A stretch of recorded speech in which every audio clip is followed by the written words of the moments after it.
अस्सलाम वालेकुम जनाबे वाला 30 अगस्त 2025 का दिन फार्म की जो सूरत हाल थी बाहर भी बारिश टका के लगी हुई थी। तो नवाज साहब ने जो थे ये पर्दे नहीं कराए थे और हवा इतना ज़्यादा था कि यकीन करें कि यहाँ पे पानी जो था वो अंदर तक पानी भी आया है। खैर फ़ौरन से इसकी सफाई की गई है और यहाँ पे चावलों का छिलका डाला गया है। अच्छा, बर्ड जो है वो फील्ड ले रहा है। मैंने कल बताया था कि 2 दिन के लिए जो है वो हमने सेल बंद कर दी है। सेल बंद करने की वजह एक तो आपको पता है सैलाबी सूरत हाल है, दूसरे नंबर पे ये इन्फॉर्मेशन ले लें।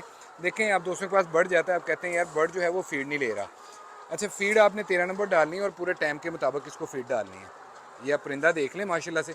फिर भी हम चूँकि बारिशों का सीज़न स्टार्ट हुआ है, 2 दिन के लिए जो है वो मैंने ख़ुद सेल जो है वो स्टॉप की है, ताकि एक तो मौसम बेहतर हो जाए और आपके पास खैर वफ़ियत से जो है वो परिंदा पहुँच जाए। ठीक है जनाबे वाला जी, ये सूरत हाल थी। 2 सितंबर से दोबारा हम सेल शुरू करेंगे, तो उसमें नई कीमतें वगैरह आप दोस्तों के साथ शेयर की जाएंगी। बाकी बर्ड की क्वालिटी सूरत हाल आप दोस्तों के सामने है। तकरीबन 1000 के करीब हमारे पास लॉमन ब्लैक है और 1000 के करीब लॉमन ब्राउन अभी मौजूद है।